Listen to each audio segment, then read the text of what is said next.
इसलिए ये सवाल खड़ा हो रहा है कि आखिरकार इसकी जरूरत क्या थी। आखिरकार किसी भी धार्मिक कैरेक्टर को प्ले करने के लिए अगर आप किसी एक्टर का चुनाव कर रहे हैं तो उसकी छवि क्या नहीं देखी जानी चाहिए?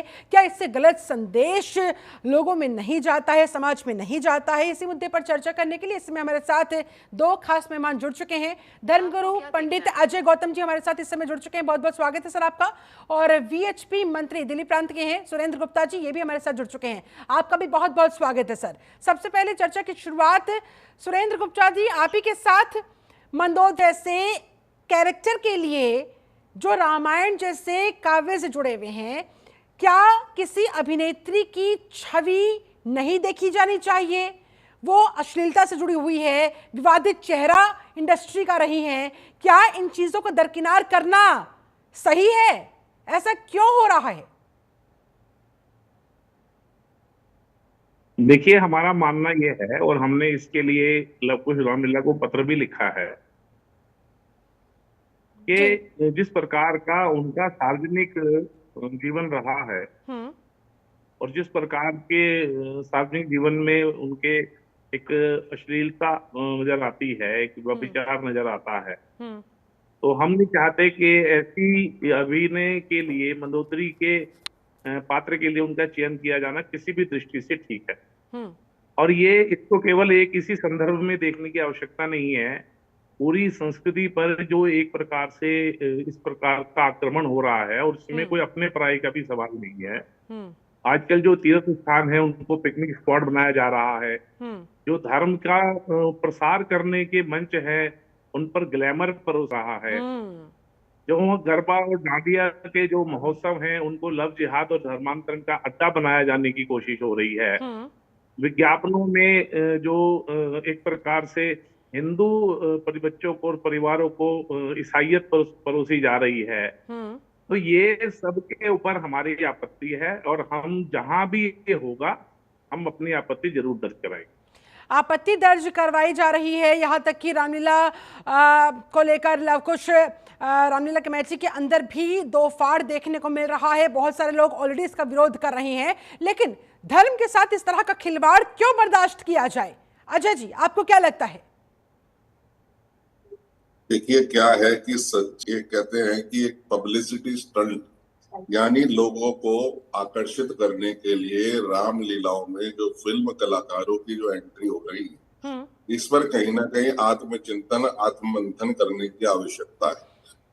यह सिर्फ इसलिए कि कौन सी रामलीला वालों के पास कितना ज्यादा पैसा है और कौन ज्यादा संख्या में दर्शकों को फिल्म अभिनेत्री, चाहे वो विवादित ही क्यों ना हो, उनके नाम पर इकट्ठा कर सकता है, यह एक प्रतिस्पर्धा बहुत लंबे समय से चली आ रही है। इसमें कुछ साल पहले एक डॉली बिंद्रा नाम की एक विवादास्पद महिला ने इसी तरीके से रामलीला के अंदर पोस्ट किया, और भी बहुत सारे नाम हैं।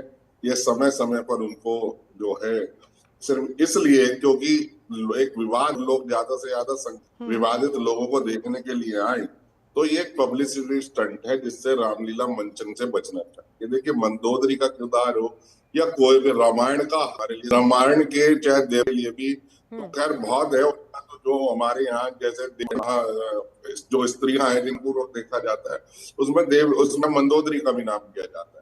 लॉर्ड ने समय समय पर रावण को सचेत करने का, सही मार्ग पर के लिए आग्रह किया, बिल्कुल, लेकिन ऐसे किरदार को या रामायण से जुड़े हुए किसी स्त्री का या पुरुष का होना रामायण की गरिमा को खंडित करता है। और मेरा ये मानना है कि पिछले कुछ समय से एक ये प्रतिस्पर्धा चल रही है कि जितनी भी ये राम कमेटियां हैं, कौन अधिक से अधिक संख्या में विवादित चेहरों को ला सकता है, कौन भेज सकता है, कौन अपने यहाँ कितने वीआईपी ला सकता है। तो ये रामलीलाएं आज जो है, वो पहले रामलीला जब बनारस से शुरू हुई थी तुलसीदास जी के समय से, उस वक्त रामलीला का जो उद्देश्य था वो जन जन में भगवान राम के संदेश और रामायण के संदेश को पहुंचाना था।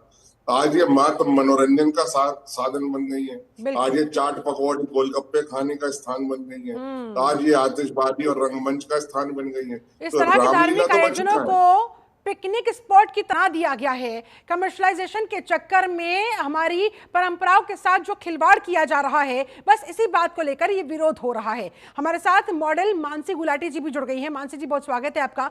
मानसी जी, सबसे पहले मैं आपका इस पर रिएक्शन चाहूंगी कि मंदोदरी जैसा कैरेक्टर पूनम पांडे को ऑफर किया जाना क्या सही है या गलत है ना। तो मैं आपको एक बात बोलूं, जब मैंने ये सुना कि उनको इस मंदोदरी का रोल मिला है, तो पहले मुझे लगा इट इज नॉट गुड, मतलब ये ठीक नहीं है, क्योंकि रामायण हमारा धर्म हमारा कल्चर, तो मेरे माइंड में पहले यही आया। फिर मुझे लगा because she is a artist, तो उनको भी राइट होना चाहिए। बट ऑनेस्टली स्पीकिंग पहले मेरे माइंड में यही आया, क्योंकि उनकी इमेज उतना ऑलवेज ग्लैमरस इंडस्ट्री के साथ में जुड़ी है, हमेशा उनका जो रोल है वो भी बहुत ही अलग रहता है। तो मुझे लगा, लेकिन चलो ठीक है अगर लोग देखना चाहते हैं, बट ऑनेस्टली स्पीकिंग ये कहीं ना कहीं मुझे ठीक नहीं लगा, टू बी ऑनेस्ट। मेरा आपने कहा रिएक्शन कि मेरा लोग जो देखना यही चाहते है, हैं, बिकॉज ऑडियंस अगर कुछ कहीं भी देखना चाह रही सूटेबल है तो नहीं क्या हम किसी है ये पॉर्न स्टार रोल को उनके लिए। ले लेंगे? Raj Kundra porn star case के अंदर किस तरह से उनका नाम सामने आया, उनके साथ जुड़ा, इसलिए सवाल खड़ा हो रहा है मैडम यहाँ पर कि क्या इन चीजों को अवॉइड नहीं किया जा एक सकता था? आदर्श है, बहुत ही सम्मानित, रामायण हमारा धर्म हमारा कल्चर हमारा सब कुछ है, तो उनका नाम सोच के पहले लगा कि चलो ये ठीक नहीं है, बट फिर मुझे लगा एक आर्टिस्ट है, हो सकता है उनको अपनी इमेज को बिल्ड करना है, हमेशा ऐसी इमेज बना के आई है वो, हो सकता है उनके माइंड में ऐसी चीजें हो। बट ये तो डिपेंड होता है ना, जैसे अभी बात कर रहे थे, वो बोल रहे थे इसको बिल्कुल पैसे के लिए कुछ भी कर दिया गया है, तो ये तो पूरा डिपेंड होता है। बट ठीक है, एज अ आर्टिस्ट अगर बात कर रहे हो तो उनको चांस मिलना, अगर लोगों को देना, बट ऑनेस्टली स्पीकिंग मेरे माइंड में उनका नाम नहीं आया पूनम अगर पांडे। उनको अपनी इमेज सही करनी है, दोबारा से अच्छे तरीके से इन्हें पॉजिटिव वे बिल्डअप करनी है, तो वो और कोई भी रोल वो ले सकती है या फिर उनके लिए अप्लाई कर सकती है। इस तरह से धन के साथ खिलवाड़ की इजाजत क्यों देनी चाहिए? सुरेंद्र गुप्ता जी, क्या असल वजह यही है कि हमने हर चीज का कमर्शलाइजेशन कर दिया है, हर चीज ने पैसे से नापना तोलना शुरू कर दिया है, फिर चाहे वो धर्म ही क्यों ना हो? सुरेंद्र गुप्ता जी, बिल्कुल देखिए, मेरा बिल्कुल, कहना थोड़े ये को है, पैसों के लिए अपनी इज्जत अपना धर्म सब कुछ, इनको इनके लिए कुछ भी नहीं है, इनके लिए धर्म इज्जत सिर्फ पैसा है। ठीक है, तो गुप्ता ये जी से गलत पूछ है। लेते हैं। गुप्ता जी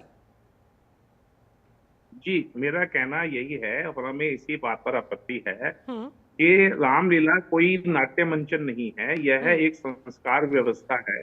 हम अपने बच्चों को उंगली पकड़ करके रामलीला दिखाने के लिए लेके जाते हैं कि देखो भाई से भाई का प्रेम कैसा होता है, पिता पुत्र का प्रेम कैसा होता है, माता पुत्र का प्रेम कैसा होता है, राजा प्रजा का प्रेम कैसा होता है, अनाचार क्या है, सदाचार क्या है। अगर ये सब संस्कार व्यवस्था में यदि इस प्रकार का प्रदूषण घुस गया, तो मुझे लगता है कि आने वाले समय में इसका महत्व ही कहीं खत्म हो जाएगा।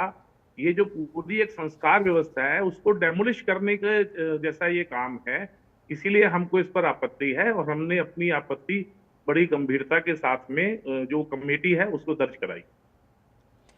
ठीक है, ऐसे में कमेटी की तरफ से क्या कुछ जवाब दिया गया है? क्योंकि देखिए 29 और 30 सितंबर को उनको परफॉर्म करना है, समय अब बहुत कम बाकी बचा हुआ है, क्या कुछ कहा गया आप लोगों की तरफ, आप लोगों को उनकी तरफ से, कमेटी की तरफ से? देखिए, मेरी जानकारी में ये आया है, मुझे कमेटी के कई लोगों ने व्यक्तिगत संपर्क किया है, जो कमेटी के वरिष्ठ पदों पर आसीन लोग हैं, उन्होंने मुझसे व्यक्तिगत संपर्क किया है और उन्होंने मुझे कहा है कि भाई साहब आपकी इस आपत्ति के हम समर्थन में हैं और हमने इसको कमेटी में जोर शोर से उठाया है।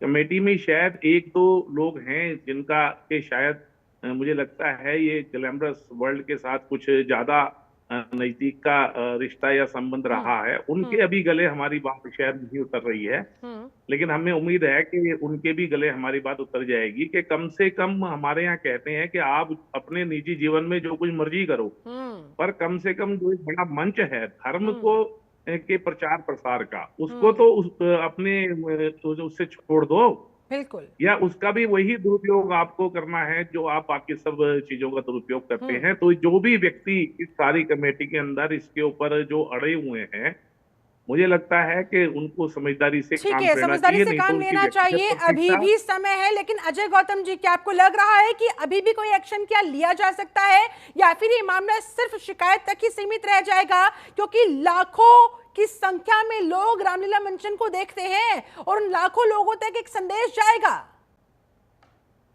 देखिए, बात बड़ी स्पष्ट है। जो रामलीला की जितनी भी मंडलियां हैं या संस्थाएं हैं, ये आजकल में अपने आप में पावर सेंटर्स हैं, और ये किसी की बात माने ऐसा सही मुझे बात है। लगता नहीं है।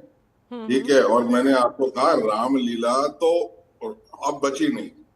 रामलीला होती है आधे घंटे 1 घंटे के लिए, ठीक है, उसके लेकिन बाकी के 6 घंटे जो होता है ना, वो मात्र पिकनिक है, मनोरंजन है, और बाकी की चीजें जहां पर सिर्फ और सिर्फ पैसा है। आप सोचिए, 10 रुपए के गोलगप्पे अगर 200 रुपए में वहां जाकर लोगों को खरीदने के लिए मजबूर किया जाता है, तो वहां आम आदमी के लिए तो कुछ है नहीं। हर चीज का ठेका, तो हर चीज का ठेका, हर चीज का व्यापार है। तो वहां तो सिर्फ ये है कि एक लूट मार करने का माध्यम जो है वो रामलीलाएं बन गई है। ना वहां शिक्षा है, ना कुछ है, एक पावर स्टेशन है। कौन किस रामलीला में कितने वीआईपी आएंगे, किसमें प्रधानमंत्री, किसमें राष्ट्रपति, किसमें कौन पार्टी के कितने नेता आते हैं, सब कुछ उसमें निर्भर करता है। इसलिए मेरा ये मानना है, दिल्ली शहर के अंदर हम जैसा भी इन्होंने कहा बीएचपी के भाई साहब ने, हमें ध्यान है, हमारे दादा या हमारे पिता हमें रामलीला दिखाने ले जाते थे, हम अपने बच्चों को देखने जाते थे। तो रामलीला तो एक कल्चर था, इंतजार करते थे कि कब रामलीला शुरू होगी, और वहां जाके पूरे श्रद्धा भाव से उस माहौल को और उस शिक्षा को ग्रहण करेंगे। आज रामलीला लोग किस लिए जाते हैं? आप अपने भेजिएगा जितने भी हैं, सिर्फ और सिर्फ मनोरंजन है, पिकनिक है, अम्यूजमेंट है। रामलीला का सिर्फ तो इसमें नाम है, सर आप रामलीला गलती के अलावा किसकी सब मानते कुछ है। हैं? गलती एक्टर की है या फिर आयोजकों की? देखिए, गलती आयोजक की, एक्टर की क्या गलती है? एक्टर ने क्या क्या, उसका तो काम है वो सब करना। पैसा लेकर उसे तो करना। टू पीस, हाँ। उसे तो कोई बोलेगा भैया ये एक्टर तो न्यूड सीन्स भी करते हैं। हाँ। तो कल को क्या रामलीला में ऐसे लोगों को कास्ट करोगे क्या? कोई मर्यादा बची है या नहीं बची है, या शर्म लिहाज बेच के खा गए ये सब रामलीला वाले?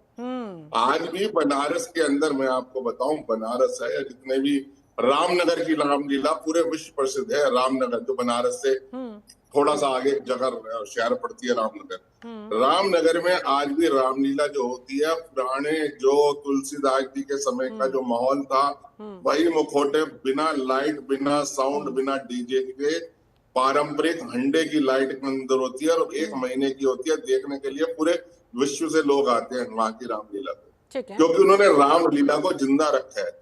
बनारस है, हर छोटे गांव में, यूपी के हो, हिमाचल के हो, पंजाब के हो, लेकिन आप देखिए कुछ जगह ऐसी है जिन्होंने रामलीला को बदनाम किया, ठीक है, और वहां कहीं रामलीला के नाम पे अश्लील नृत्य होता है, कहीं भगवान के पात्रों का मजाक बनाया जाता है, कहीं पर किस तरीके का भोंडापन होता है, कहीं भगवान को नचवा देते हैं, कहीं शिव को नचवाते हैं, कहीं माँ पार्वती को नचवाते हैं, कहीं सीता को नचवाते हैं।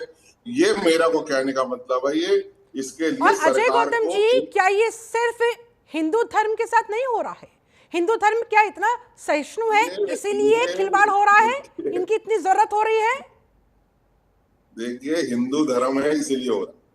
किसी और धर्म का पोस्टर बना के देखिए, सर तन से जुदा, सर तन से जुदा के नारे लग जाएंगे। जो बोलेगा सोनिया पिक्चर बनी थी, दिल्ली के 2 पिक्चर हॉलों में बम पड़ गए थे। तो ये सिर्फ हिंदू धर्म है, इसलिए यहाँ धर्म के साथ इतना भोंडा मजाक कर सकते हैं ये जो भी लोग आयोजक होते हैं इस तरीके के। कोई और धर्म होता तो ये अपनी जान बचाने के लिए भाग रहे होते इधर से उधर। इनकी इतनी हिम्मत हो ही नहीं पाती। ऐसे में इसे रोकना हम सबका फर्ज बनता है। सुरेंद्र गुप्ता जी, चूंकि आप देखिए विश्व हिंदू परिषद के दिल्ली प्रांत के प्रभारी हैं, ऐसे में आपने शिकायत तो की है, लेकिन क्या शिकायत काफी है या फिर कुछ और भी आपकी प्लानिंग है दबाव बनाने की कमेटी के ऊपर, ताकि उन्हें अपना फैसला बदलना पड़े? हाँ, देखिए, मैं ये कहना चाहता हूँ कि सबसे पहले तो आप ये समझिए कि किसी भी सुधार का कहीं से तो शुरू होना होता है। बल्कि आप कहेंगे तो मैं तो ये एक प्रकार से उनको धन्यवाद भी देना चाहता हूँ, लव कुश रामलीला कमेटी को, कि उन्होंने ऐसा विवादास्पद निर्णय करके और सभी रामलीलाओं में सुधार की प्रक्रिया शुरू होनी चाहिए, इसका एक अवसर जनता को, समाज को और हम जैसे संगठनों को दिया है। और ये बिल्कुल निश्चित बात है कि जो रामलीलाओं का दुरुपयोग हो रहा है, यानी दिल्ली में आज की तारीख में राजनीतिक रामलीलाएं भी हो रही हैं और धार्मिक लीलाएं भी हो रही हैं। अच्छा, जो राजनीतिक रामलीलाएं हैं वो दिन पे दिन बड़ी होती जा रही हैं, धार्मिक लीलाएं छोटी होती जा रही हैं। लेकिन संस्कार जो है वो धार्मिक लीलाएं दे रही हैं, ठीक है, और राजनीतिक जो रामलीलाएं हैं वो सब राजनीति करने का मंच बनती जा रही हैं। ठीक है, तो ये कहीं ना कहीं से सुधार की एक प्रक्रिया शुरू होनी थी, तो ठीक है। उसके बारे में ये अब शुरू हो ठीक है, रहा कुल है। मिलाकर देखिए और आयोजकों हम को भी अपनी इसको जिम्मेदारी लगातार समझने की बना जरूरत है, और करते एक्टर्स को अगर अपनी छवि सुधारनी है तो बाकी के रोल्स के लिए वो अप्लाई कर दे। पैसा कमाना है, दूसरे रोल से वो पैसा कमा ले, लेकिन इस तरह से किसी की धार्मिक भावनाओं को, किसी की आस्था को ठेस नहीं पहुंचानी जानी चाहिए। ये सबकी जिम्मेदारी बनती है। बहुत बहुत शुक्रिया आपका मानसी जी, बहुत बहुत शुक्रिया सुरेंद्र जी, बहुत बहुत शुक्रिया आपका अजय गौतम जी, हमारे साथ इस खास चर्चा में शामिल होने के लिए, अपने अपने विचार दर्शकों तक पहुंचाने के लिए।